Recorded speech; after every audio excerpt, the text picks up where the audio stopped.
How do you view the current situation? Is this a time of Gog and Magog, so that would mean that the Messiah has must already be among us, or is that a false assumption? So a Messiah is always among us. That's why the Messiah is called a branch. Notice that Jesse in Isaiah chapter 11, verse 1, is called a root, or it's a stump, the bottom of the tree, but there's no tree. It's all branches. Why is the Messiah called a branch? Because a tree has hundreds of branches. Maybe there are trees that have thousands of branches. I don't know.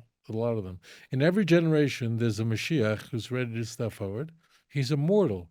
Eventually, he dies, and someone else from David and Solomon is ready then to step forward.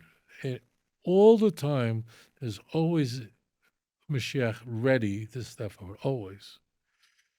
What happened on October 6th was we were very much a divided nation. We were at each other's throats, protesting about Supreme Courts. So I don't know why, but I do know that the person I was on October 6th and the people you were on October 6th do not exist anymore. The people we all were on October 6th do not exist any longer. None of us will ever be the same. That I know for sure. And we're not at each other's throats now. We realize that many of the things that divided us were really quite silly.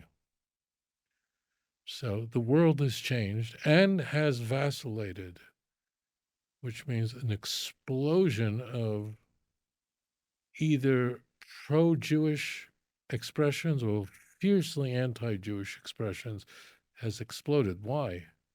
Like, why would that happen? Doesn't make sense, right? But as it turns out, this was a trauma. This is the Messiah, the son of Joseph moment, meaning tremendous violence and turmoil that triggers a unity, a mourning and a unity. In fact, I discussed this in my latest video on Isaiah 15 through 23, which I recently released. The world will never be the same. You know, the pogroms of the past in the Ukraine, all over the Russian Empire, the most famous pogroms, how many Jews were killed in Kishinev in 1903 when the church announced that a dead Jewish boy that was discovered was killed by Jews because they were using his blood for them to bake matzah. That was on April 19th, 1903 in Kishinev. And they went crazy, burnt down synagogues and murdered Jews for 2 days. 2 days. How many Jews were killed? 49. Kristallnacht. We just marked the 85th anniversary of, it wasn't the beginning of the Holocaust, but in a sense, we can look to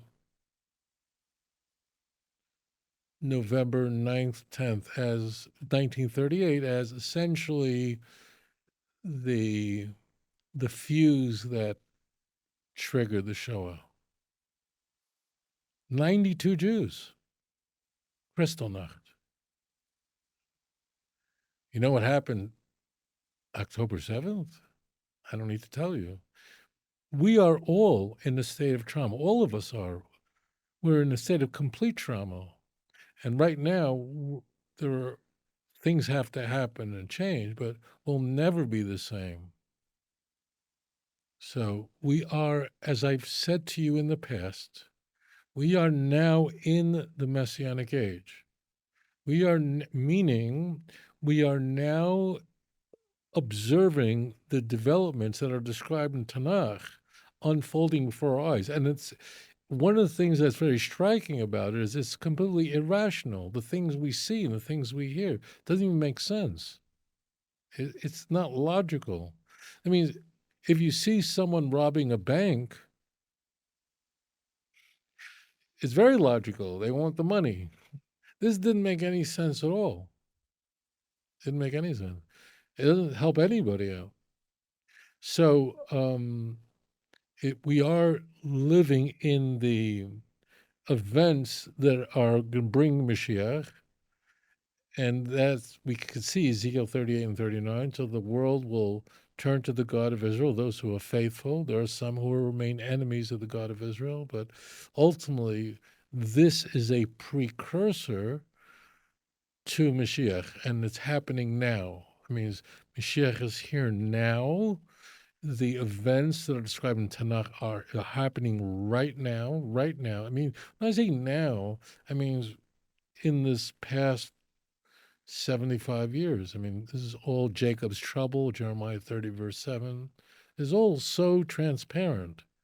But we are all, and I don't even know you, but I could say this without fear of being contradicted. The people we were on October 6th no longer exist. We're not the same. None of us are. And we are all traumatized, and that trauma is still ongoing. Every night we go to sleep wondering what will we see the next morning in the news, right? Now, how do I know this? Do I have a camera in your house, right? No, I know this. We're all in a state of trauma, and this is now preparing our generation, for this redemption. So, yes, we're living in this time.